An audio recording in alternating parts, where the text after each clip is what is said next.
Hello, ladies. I know this is a little bit different. I am actually at Linda Mayor's office. I came here, and so we're here in her little studio. So I'm gonna introduce a fabulous introduction of her. So Linda Mayor's is a phenomenal healer. I met her back in 2015. I have actually heard of like Reiki, and then I'm actually married to her son, so she's my mother-in-law. Okay, yeah, I was just Monica just said, you know. So, but before I got married and when I met her, anyway, from there, it's just been history. So I've learned so much from her.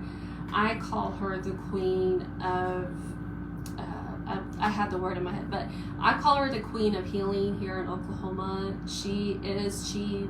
I believe she's the one that started everything as far as energy healing here in Oklahoma City. So, and she's like paved the way, and she's taught me so much, and she actually was the one that attuned me at Reiki level 2. And there's just so much about her. She could tell you more about everything she knows. So I just want to introduce you to her and go from there. She's like really too kind. I am Monica's mother-in-law, and yes, she did study her first and second degree with me here at Oklahoma Healing Connection. And what she was had approached me, and she was talking a little bit about intermittent fasting, and I love intermittent fasting. That is something that saved my gut. I was having a lot of kidney stone issues, and then it was into some diverticulum issues after that. And switching over to some intermittent fasting really helped resolve a lot of my digestion problems that I was having. So I'm really psyched to talk about that. Our bodies are so bizarre because they react to everything. They react to the weather. Have you ever noticed that you get cankles when it gets really hot outside? Yes. And swelling in the hands. Yeah. You know, so you've got different mechanisms. You know, we're made up of 90% water, really technically. We're a lot of fluid. And so that we're going to be reacting to our environment, and we're also going to be reacting to our inner environment. And the inner environment is really so it's really necessary to keep that in balance. And intermittent fasting is, especially when things are out of control, we can implement some of the techniques and standards of intermittent fasting and work to reduce that inflammation. But it's like when you start thinking about, you know, we have stress every day. You know, you read the newspaper, you go to work, maybe you have kids, and you're trying to juggle all these different things, and we start to experience a lot of stress in our body. Yeah. And then I don't know about you, but when I was in school, I ate terribly. Now, I want you to tell them about how you became what you do now. What I do now? Okay, well, I was a hippie first. So I was a hippie first, and I had 3 small kids, and they tried to diagnose one of my kids with ADHD, and I was like, I didn't believe in ADHD, because I'm like, my kid's really calm and chill at home. I don't know what problems y'all are having, but we don't have problems at home. And it ended up that he didn't have ADHD, but he had some food allergies, and had allergies to red dyes and blue dyes, etc. And that was the problem. So anyway, we went to a naturopathy clinic, an herbalist, and she happened to teach Reiki, and I couldn't pay attention to what she was telling me about, the herbs that my child would be taking, but I kept staring at a sign that said Reiki, and I said, what is that? And she said, be here Sunday at 1 o'clock. So I showed up Sunday at 1 o'clock, and I took my first Reiki class, and it was really, really, really kind of strange, because at one point, there we go, whoops, how are we doing? I have to get you back on, yeah, there we go. There we go. I was like, where's Monica going? It's floating.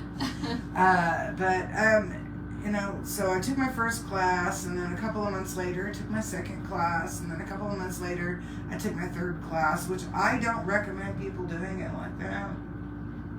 Okay.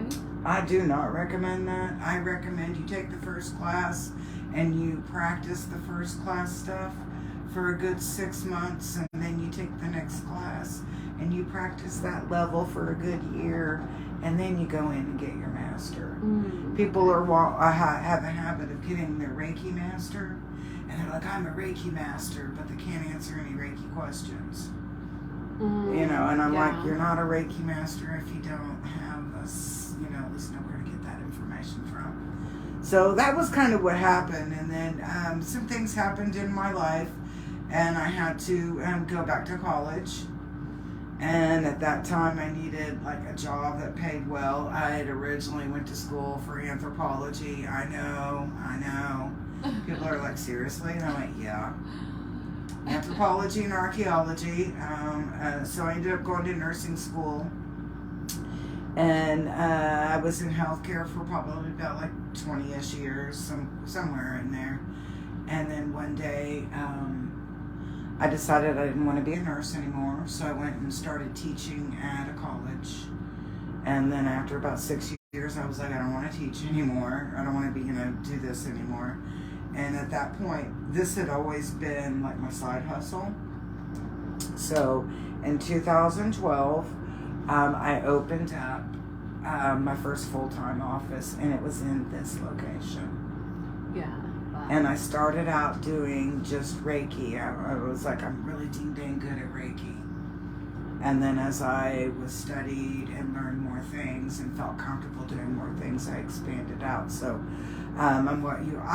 some people call me a shaman. I don't like that word, because I'm kind of like, I'm not from Peru. And then when I was going to, and I'm going to make you laugh, shaman college. Okay. Yeah, and I'm like, or shaman school, shaman college, whatever. And they're like, kind of just, whatever people want to call you, whatever you're comfortable with. Yeah. And I was like, man, I'm a hippie healer. That's what I am. I mean, I take a little bit from everybody's culture, everybody's background, from drumming to bells, to Reiki, to essential oil, to acupuncture, to foot detoxes, to readings, coaching, whatever it is. Sometimes it's just ministering to a spirit, to a person's spirit, to bring them back into a sense of harmony. But I think that it's interesting that, we're talking about the intermittent fasting. And fasting isn't always just for food. Mm-hmm. We can fast other things in our life during that time and start noticing a metaphorical but metaphysical change within self. Body, mind, and spirit. Yeah. And disease, when it sets in, we might have some spiritual discontent. And if that spiritual discontent goes unresolved for a long period of time, we can either get physical discontent, or we can get mental discontent or emotional discontent through there. So our body is like, if you don't nurture and love a part of your body, pretty soon it seeps into the other aspects of that body, that mind, and that spirit. And you're just a train wreck. Yeah. You're a Melva Hess. I think it's ironic that they run so quickly to start giving people pills or medications that maybe mask the problem that's the underlying problem. But intermittent fasting, going back to that, is like, I think is an excellent technique, because it was when I had started doing intermittent fasting, I was, like, what do I do if I'm hungry? And it's not during my eat time. And what do I do? Oh my God, because, you're going to be thinking all about food. Mm-hmm. And I started to implement some of the body, mind, spirit, Yes. like affirmations, what I call life review. Yes. I hate doing a life review, I won't lie. Because sometimes I don't like what I'm reviewing. My friend Heather today, she's really cool. We were talking, she was like, I need to write my autobiography. I've had the most interesting last 8 years of my life. And I'm laughing, and I was like, girl, I think it's a good idea. I think everybody needs to write an autobiography. Mm-hmm. Because you think about it, when your kids, and they're like, tell me about great grandma. Well, here, let me just give you her book. You'll hear it right from the horse's mouth, exactly how things were for her aspect or whatever. And, so life review, intermittent fasting, sometimes we're going to be stepping in and doing some life review about what kind of person we were. What was it, back in the day, did I high vibe? Was I a high vibrating person? Or was I negative energy? Mm-hmm. Mm-hmm. I personally, I don't think that, when we talk about negative energy, I don't think that people are intrinsically or born negative. I think you might have like 1% to maybe 5% people that are born and they're just horrible people. Yeah. Mm-hmm. And it's like they had a totally normal childhood, or what we think is normal. So I don't think that there's like a lot of people that are born to be negative mm-hmm. or have that negative vibration, but it happens, and then we start realizing later on, whoa, I was making some sketchy choices. And going back, and it's like, I don't think people are intrinsically negative. Sometimes I think, especially in relationships, you have two really good people, but when they come together at that point in time, they're not good people together. Yeah. And I think we have a hard time understanding that. So it's like an intermittent, when you start thinking about things, you're fasting, you're detoxing your body, you're allowing your body to change to better process what you're putting inside of it. Mm-hmm. So during that time, we need to be fasting on our brain, fasting on our mindset, and changing that vibration. Because what is the vibration that got you into that Hess? Yeah. What's the vibration that got you, where you ended up being, in adrenal insufficiency, 50 pounds overweight, your hormones are out of balance, you're feeling like crap, you're moody, you can't sleep really well, you're depressed. What do they want to do? They don't treat adrenal insufficiency. Really? They do not treat it unless that's something that they started doing in the last 2 or 3 years. But it was always get better sleep, start exercising, eat better, lose weight, all of these little things here. But I was like, people don't get that when you're in adrenal insufficiency, you've got so much inflammation that has been created from the dumping of cortisol into the body that you get this pouchy little belly, you get fluffiness, right back here on the back of your neck, you get a lot of neck pain, you've got the insomnia, the dry skin, and they want to address it as a thyroid or a this or a that. And then they tell you, oh, well, there's nothing wrong with your thyroid, there's nothing wrong with this, there's nothing wrong with that. Your cortisol level's a little high, but that's okay. And I'm like, no, that's not okay. That's a negative vibration. It puts your body into a really acidic state. Mm-hmm. And acidic states of the body equals disease. That's where your diabetes comes in. That's where your high blood pressure comes in. That's where your depression comes in. That's where your insomnia kicks in. And it's a result of your adrenal glands being so doggone overworked that they're dumping all this cortisol to give you energy or give you vibe. And then you end up with tons of inflammation, gut issues, you know, the list goes on. Yeah. And I'm like, you know, there's some really simple remedies to that. But they really don't treat anything on that. They treat the symptoms.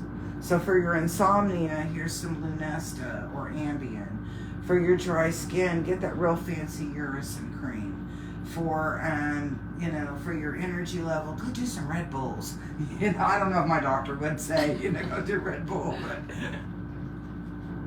yeah.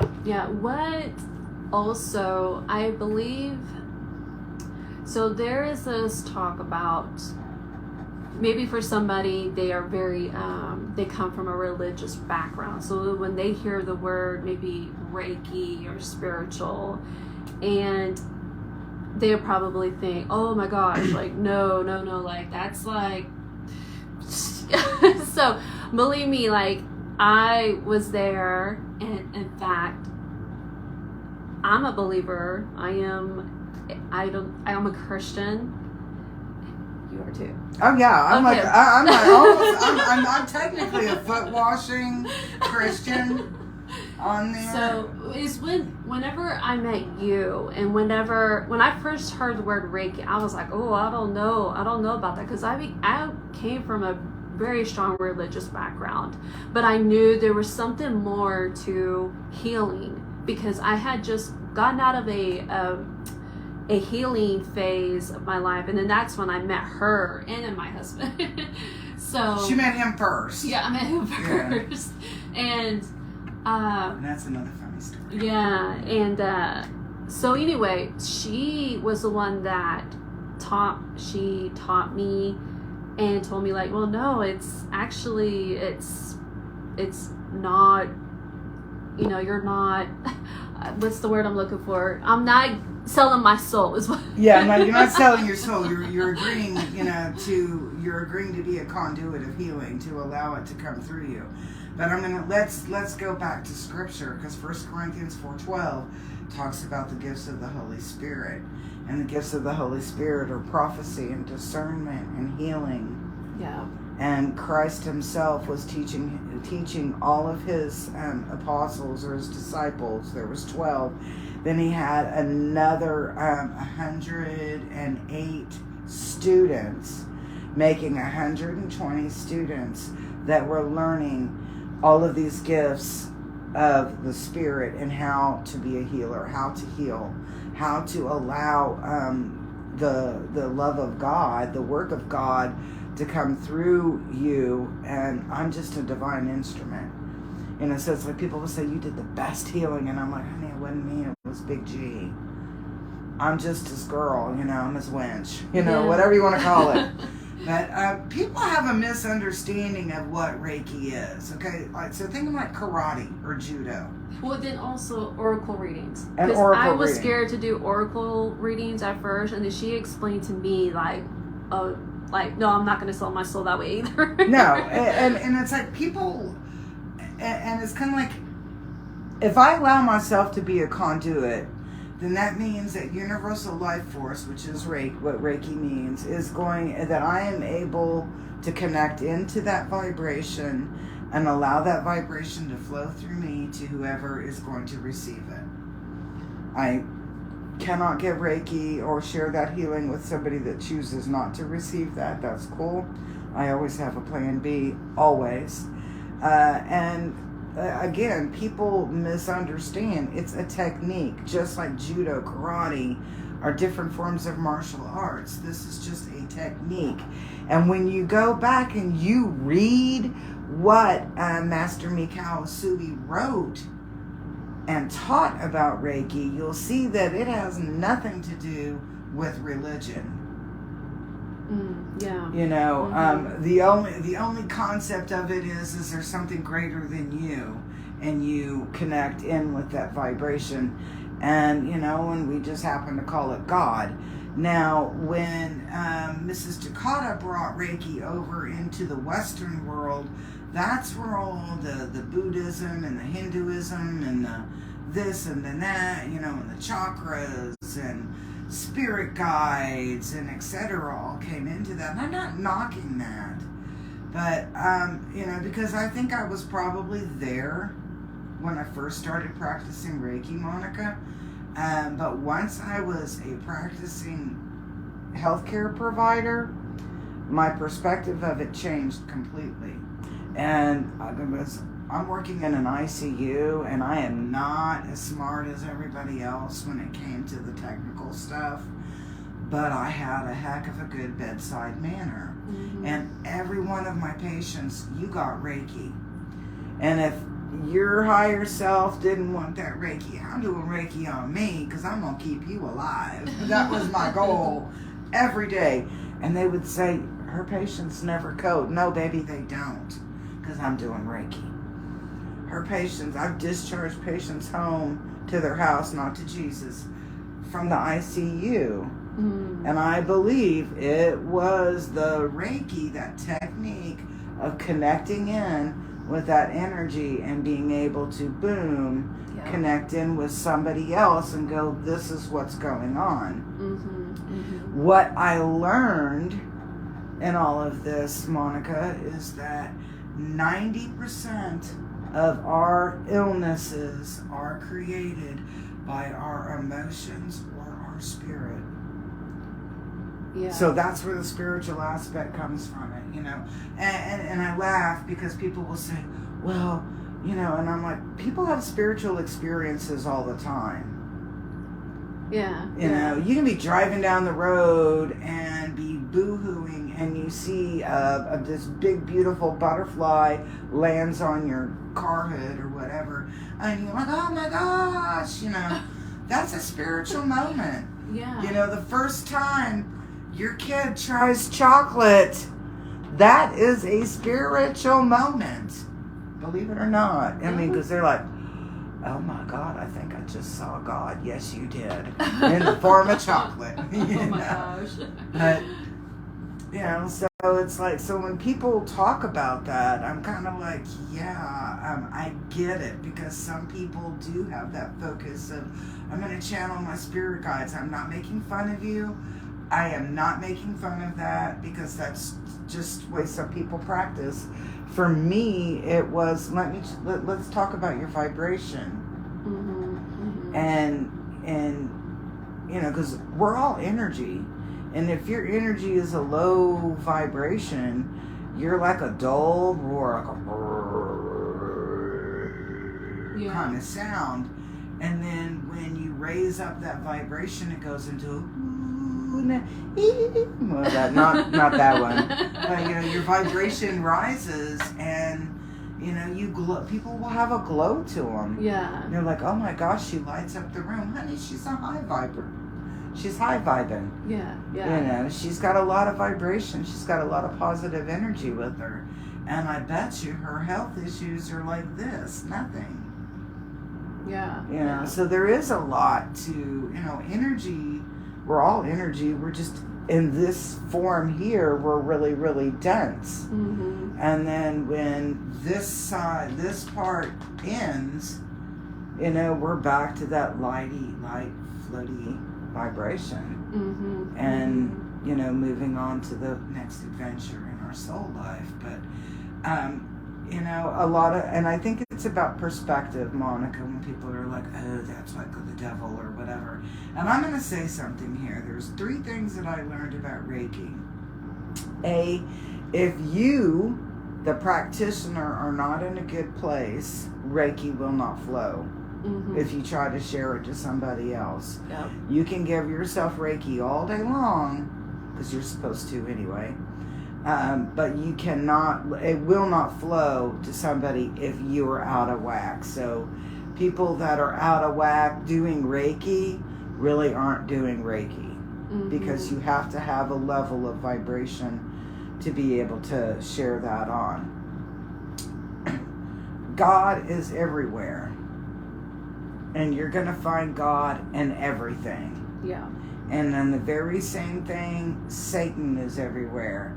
And we're going to be able to find Satan in everything from Disney. Yeah. Got to get my little conspiracy theory jabs in there. You know, from Disney to TV to music to artwork. You know, sometimes blatantly, I mean, they have an after-school Satan program. Who sends their kids to that? I just want to know. Okay, I'm not being rude. But who sends their kids to that? Open-minded people, I guess. I don't Okay, know. I guess I'm not open-minded on that. I'm kind of like, you know, as I've read the Satanic Bible. Yeah, I remember you telling me that. Yeah, I've read the Satanic Bible, and I was like,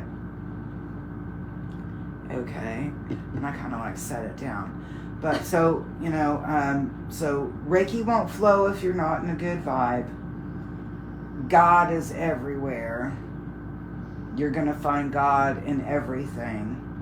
And I will say that the more diligent I was in my practice as a Reiki practitioner, the closer to God I became. Mm-hmm. And then, you know, and then of course, you know, Satan's going to be everywhere too. All right, so we've got those two. And then third is that Reiki teaches or leads us to have a sense of accountability and responsibility for our own self. People are afraid of that. Mm-hmm. People are afraid of stepping up and saying, this is what my boundaries are. This is who I am. I chose to make these choices. And now I'm like either harvesting some good fruit or I'm reaping what I sowed, you know, either way. So those are the three things that I learned through Reiki. Now, in my journey, because I've been probably doing oracle card readings, or even I read tarot cards every once in a while. There's some really pretty decks that I have, but I don't read them using their book anymore. I tried doing that, and I felt like I was really constricted to what I was doing. So, Carl Jung, who was a protege of Sigmund Freud, states that everybody is psychic, that we all have that gift. And that we just need something that triggers that gift. Whether, you know, the intuition. I like intuition. That's a better word. And the pictures on an oracle card do nothing but trigger your intuition. Okay, yeah. Okay? You know, because technically, if you're a true intuitive, you can have a handful of Skittles, do this, and throw them on the table and be able to read those Skittles. You're not really reading those cards, you're reading that vibration. I learned that skill, or honed that skill, when I was an ICU nurse.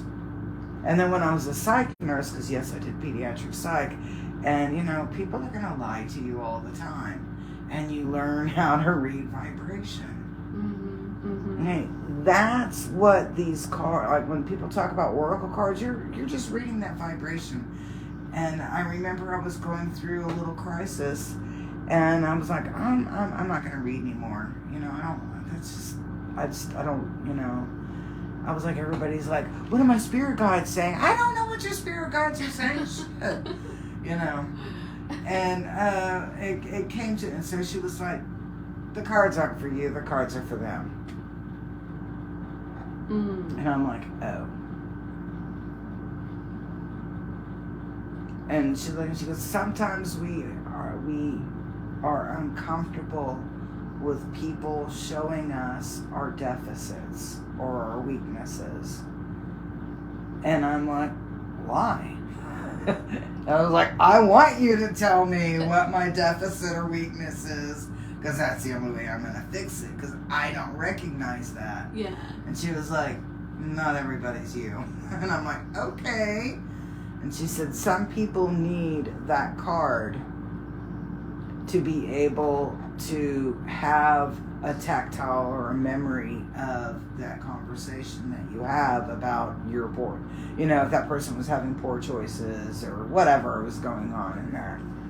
And that it's awful, it's very uncomfortable if you like drop the cards.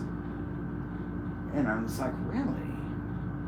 And I'm like, I think I would have a greater credibility for somebody. You know, I would be thinking, dang, they're good. They they can just read my vibration. And they're like, no, So I started looking at the cards as nothing but a conversation starter. Yeah. Because it's kind of like you're looking at it and, you're picking up all that energy. It's just a great way to start that conversation with them. Mm-hmm. And then at the end, because I believe this in even like when you're coaching, teaching, coaching, doing a reading, doing a healing session, that for all of the deficits that you find or that are become aware of at that moment, that we talk about resolution. How do I fix that? Mm-hmm. And normally your fortune tellers, when they talk about that in scripture, these are people, entities that are, so you make an appointment or you go in and you see them and you have a reading done and they tell you all of this crap that's happening in your life and, oh man, you've got some dark days coming up. But for $500, I can remove those dark days. That is what Scripture is referring to. Because they're not talking about the gift of prophecy, where you sit down and you connect with that person and you talk about their energy and what you're picking up or what you're feeling in that energy, and then you work on healing that or balancing that. But in predilection, what we're talking about is somebody comes in and they get a reading and it's all negative information or a lot negative information, and then they tell you for extra amount of money, we can fix that. Or you're cursed, okay, whatever. And let's talk about the energy of curses real quick here. Okay. I personally believe, I do not believe in curses. I do not believe in hexes. Okay, because if you curse me or you hex me, and I put belief into that, mm-hmm. it will manifest. Yes. Now, I do believe that people have ability to do curses and hexes, and I believe that some people will become victims to curses and hexes, but that is because they're connecting into that vibration. That energy, that manifestation of that. They're all worried about X, Y, and, oh, she cursed me. She told me I would never give birth to a boy, or they gave me mal ojo, or whatever. And I'm like, don't believe in that. Because if you do not believe in that, it will not have the same effect. And so in my career, in my time, I make a lot of people angry. I've made a lot of people angry. I will not lie, and sometimes, I deserve to be spanked on that, and sometimes I don't. But I've made people angry, and it's like I have particular boundaries, and if you cross that boundary, not good. Especially if I've told you 15 times, man, you're real close. Don't do that. Real close. Don't do that. So I had somebody, we crossed boundaries with each other. And so I kind of had to kick them to the curb. And this person was a practitioner of voodoo and hoodoo. Okay. So I'm laying in bed and, I'm kind of half asleep. It's 5 o'clock in the morning. I start waking up about 5. And I have this excruciating pain, like a knife being stuck into the side of my hand. I don't think you can see the scar anymore. I think there's some pictures on the internet, on my Facebook. And long story short, somebody did voodoo on me. I don't know, I guess they created a doll or whatever. And they did. And it was somebody who's not even in the metaphysical world told me, honey, that's a doll bite. And I'm like, they're a nurse too. And I'm like, doll bite? What the hell, heck is the doll bite? Doll bite? Because I'm thinking, okay, in neurological stuff, there's an imbalance. It's called doll's eyes. And I'm like, what's that doll bite? And she was like, like a voodoo doll? And somebody bit it or whatever. Because I'm sending people this picture at 5:30 in the morning. What is this? What is this? And then so she tells me that, and I'm like, what? So a couple of people that are in the metaphysical world, they go, someone been doing voodoo on you, and I was like, shit, I knew it. Oh my god. But I don't believe in that. So yeah, I got a little mark on me, but I don't believe in that, so it cannot manifest. So for all my haters, I rebuke. And that's why, I always say, like when people are doing fastings and they're working on detoxing their body, you have to release the mind frame. Yes. You have to release all of those ideations, all of those preconceived notions, self-judgments, Yes. etc. Yes. Write an autobiography. Okay, you've heard of that term, that dark night of the soul? No. Okay, all right, so I think we're going a little bit longer. Go ahead, continue, and I'm gonna add some people. Okay.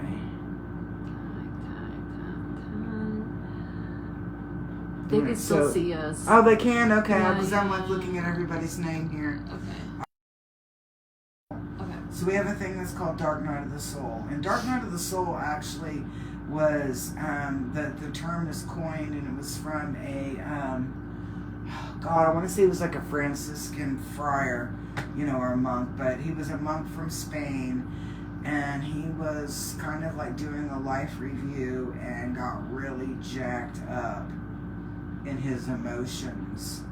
And it was an excruciating journey for him going through this, when he finally was like, all of the negative vibration that he chose to carry, he ended up taking that and was able to work through it, clear it, process it, and come out a better man. Well, so sometimes we go through dark nights of the soul, and we're pushed into it, and then sometimes we choose to do it. And so a couple of years ago, I started doing a podcast, and it was called, it's on YouTube, Oklahoma Healing Connection, and it was called Confessions of an Eclectic Healer. And I started doing, it was kind of like my autobiography. I didn't do it like when I was a kid. It was kind of like when I first kind of getting into metaphysical things, and some of the things that I did. Yeah, I mean, and there was some like confession stuff through there, and it was so liberating. And it was on August 8th of 2019. No, I'm sorry, August 10th of 2019. What triggered it was Jeffrey Epstein's murder, suicide, or whatever. And it was Michael's birthday. Jeffrey Epstein was killed or whatever. And then it was my mother-in-law's funeral. Okay, yeah. Okay, and so at that point, so I could not continue on. And I had to, so I spent 3 years from 2019 up until about the beginning of this year in that dark night of the soul. I mean, and it's very liberating, and that's one of those things that, it's like if you're starting into intermittent fasting and you really want to clean yourself, body, mind, and spirit, do that autobiography. Yeah. Start writing your life story, from your perspective, what you experienced. And that's the good, the bad, the ugly. So if you did bad things, you write it down. And there's people that are like, I don't even want to be reminded of the ugly things. And I'm like, you know what, those ugly things are a part of you, and they're a part of your vibration. And if you don't work on them, they will create disease, body, mind, and spirit. Yeah. They will create a sense of disease, and it's really important. That if you're going to take the effort to be fasting and cleanse your body and clear that vibration and funk and toxicity, and etc. Take the time to work on your mind and your emotions. Take the time to work on your spiritual aspect. Who are you as a spiritual person? Because people often think that religion and spirituality are the same thing, and they're not. Spirituality is that inner being of who you are and how you intermingle and reflect and connect in this life. And religion is how you do it. Religion is nothing more than not even a doctrine, it's a practice. We talk about, I religiously take the trash out on Tuesdays. So every Tuesday I take the trash out. Yeah. That means doing something and being conformed into it. In spirituality, you realize that there's different levels of you. Mm-hmm. And when you're high vibing, your spirituality is completely different than when you're low vibing. Mm-hmm. Yeah. Yeah. So it's learning that, and that's why I think like the fasting is so important. You know, and people will go, oh yeah, man. I'm like, no, you don't realize that we clog our body up, we clog our mind up, we clog our spirit up, and when we do that, we're toxic. Yes. We become toxic people, we live a toxic lifetime, we become ill, we have a lot of dis-ease going on, and then what do? We go to the doctor and they mask it with a pill, they give and I'm not discounting because I believe that there's, I believe in medication. I was a nurse. I've seen it do beautiful things. But if you're not taking care of the underlying issue, whether it's body, mind, or spirit, it'll never be fixed. It'll never be completely managed. You will always be a slave to the big pharma unless you get rid of that problem. Mm-hmm. And that's where intermittent fasting comes in, and it's this wonderful tool to be able to teach or to reprogram the body to be more efficient in the way that it processes things. Yeah. Yeah. So, and I was like, we can cure a lot of disease if we started paying attention to our body. Yeah. And I think that is it. I mean, we could go on and on and on. We could go on and on. She knows so much, and what? I was like, my goal when I was growing up was to know a lot of trivia, so I would always have something to talk about. Oh, okay. Yeah, so I used to play Trivial Pursuit, and I was pretty good at it. Nobody wants to play with me anymore. I don't know why. And then when I taught, I would teach my students the same thing. I'd make them go and read things that they normally wouldn't read. And then I was like, let me just tell you, one day when you're a healthcare provider, you're going to have to do something really awkward, like put a Foley into somebody, and you're going to want some conversation. And, back, I can't even remember who was, probably R. Kelly or something, I don't know. And I was like, and some of your clients won't know who R. Kelly is. And they're not going to want to talk about R. Kelly, or they're going to be like, what the hell? Yeah. But if you're a little bit, you've got a little bit of knowledge about many, many things, you always have something to talk about. Always. Yeah. I may have to catch up on that, because I always have a lot to conversate about, and I am like just naturally an introvert. I don't know what your thoughts on that, but like I'm just very, I don't know, like on the video I can talk. A lot of times I'm just like, I don't know, peaceful. Like I can just sit, I can just be on my own space, my own realm, and then I'm cool. And then, but I'm usually just, I'm quiet to myself. I like being quiet. Yeah. I can do videos. I can teach in front of a class. I can teach in front of, 500 people. That doesn't bother me. Yeah, things like that don't bother me. But if we had 8 people sitting in this room right now, I'd be extremely uncomfortable. Really? No, yeah. I've seen you with around other people. I'm I'm the quiet one. I'm like, I'm just watching. No. I'm kind of But like, then you do it very well then. Yeah, no, I mean, and it took a lot of practice. It took a lot of years, and and you get to that point. It's like for anybody that has that, it's kind of like you have difficulties talking or whatever, or keeping something going. I'm like, start doing, start doing readings, start doing teachings. And start incorporating that and bringing forth your knowledge, because you have a lot of knowledge, you know a lot of things. You're waiting for somebody to bring that conversation up. And sometimes, and that's what healers do. We sit down and we start picking on somebody's vibration. And, and it's like, no, it's because she's so judgmental. No, I'm not judgmental. I'm not going to beat around the bush. Yeah. And I'll say, this is what I'm picking up on you. And they'll usually, I've had a couple of people go, no, not at all. Not at all. And then like 3 days later, they're like text messaging me, yes, it was.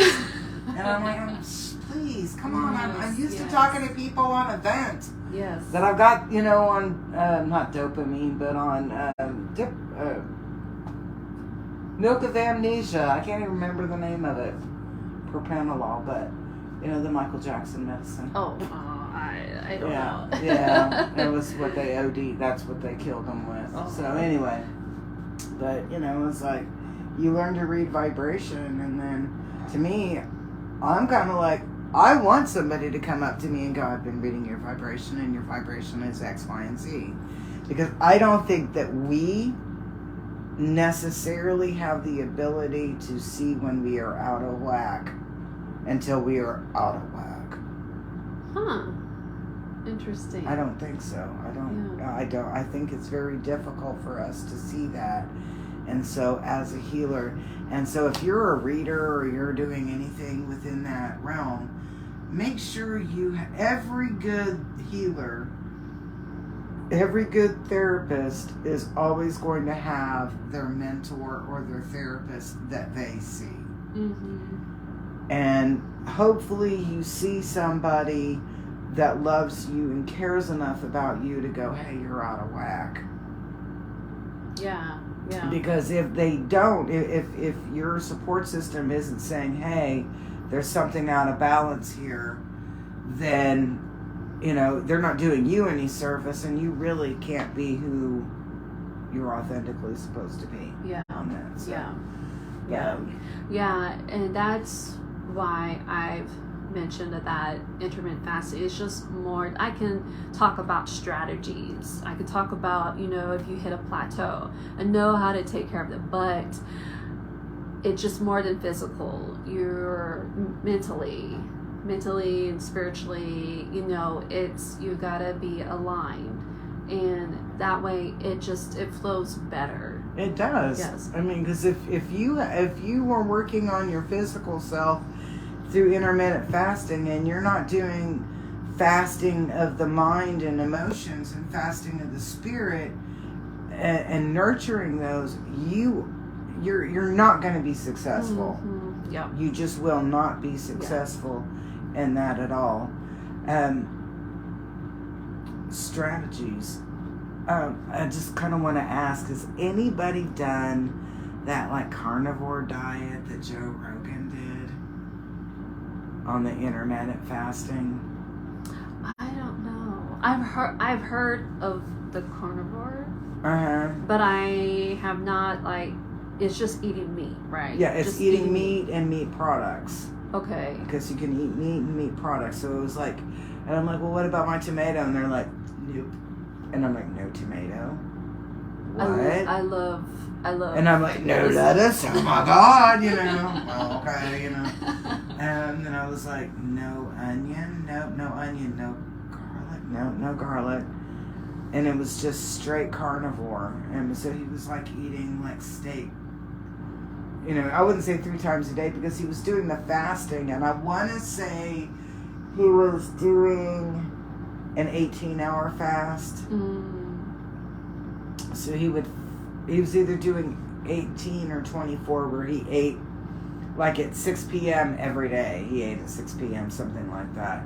And he said he was feeling really, really, really awesome, and he felt really great with that.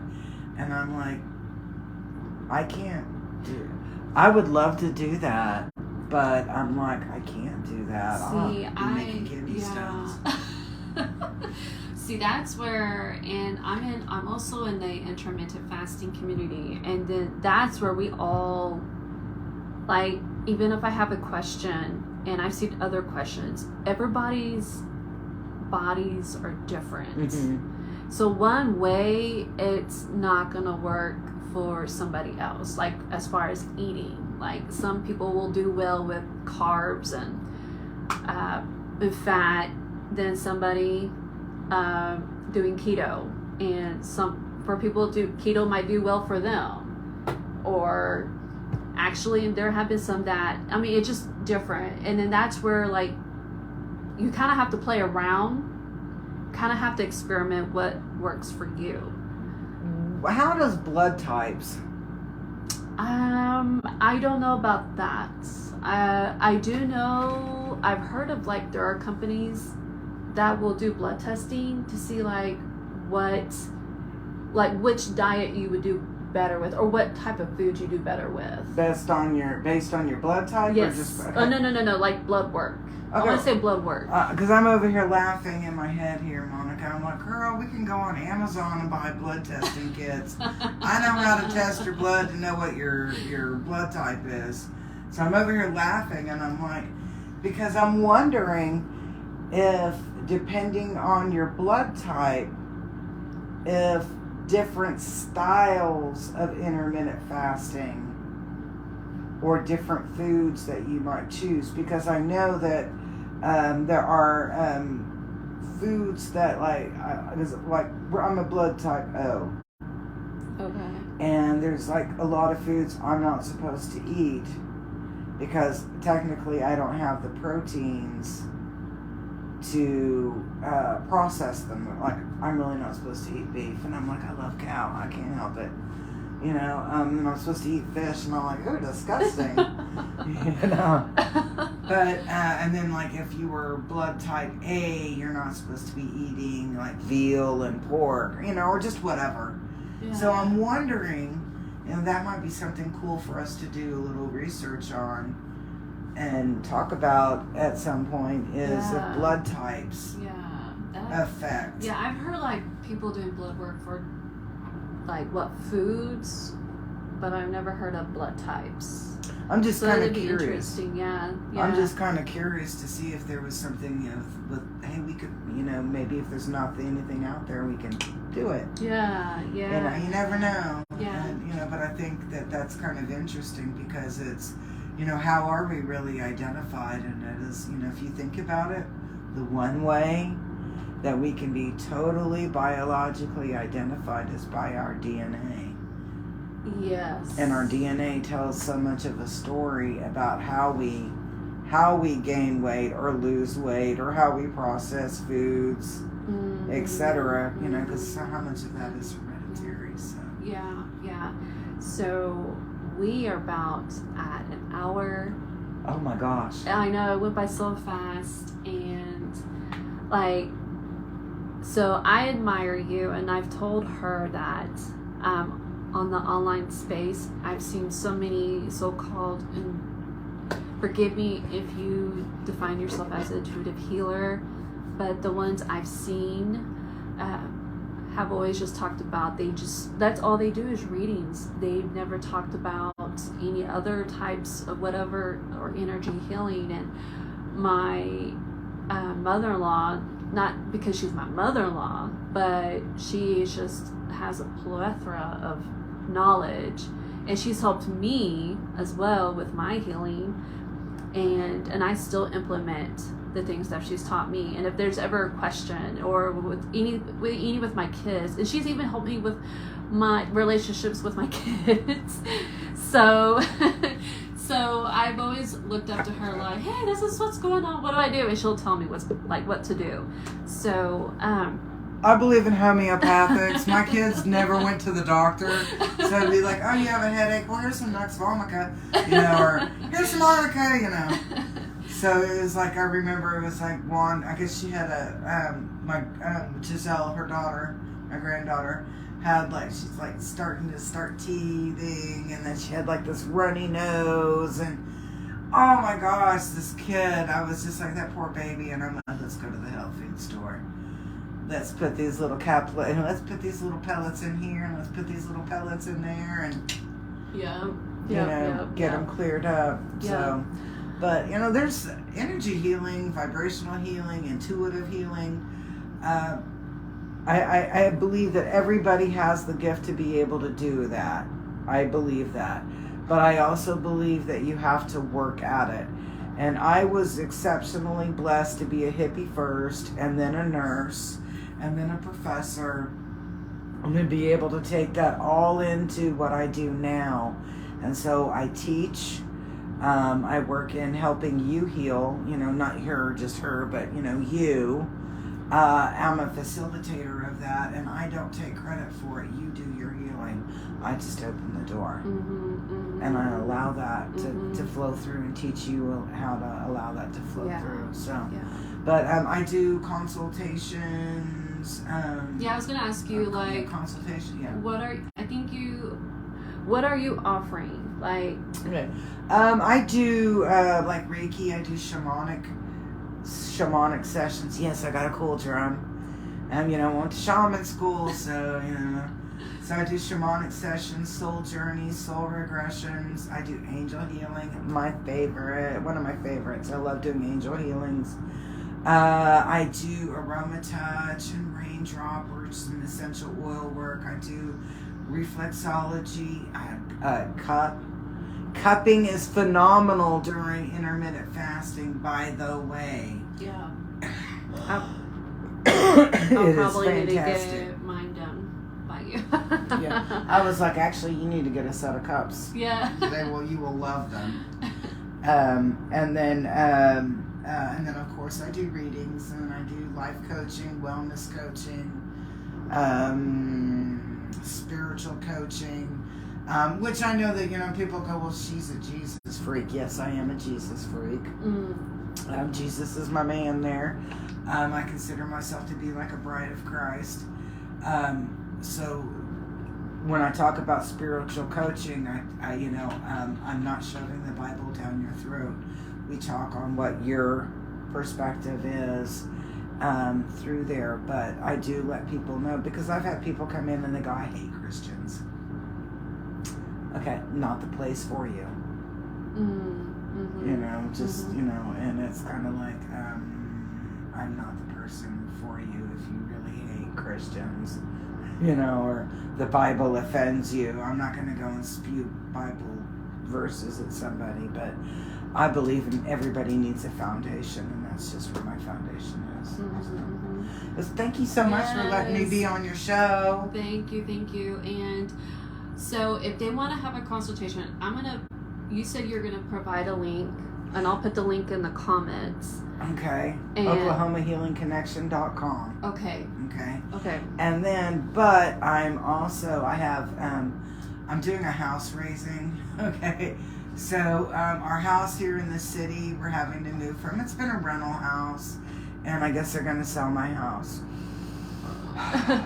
But I have a house out in Indian City. You know where Indian City is, right? So I have a house in Indian City. It's just I got to do some remodeling to it,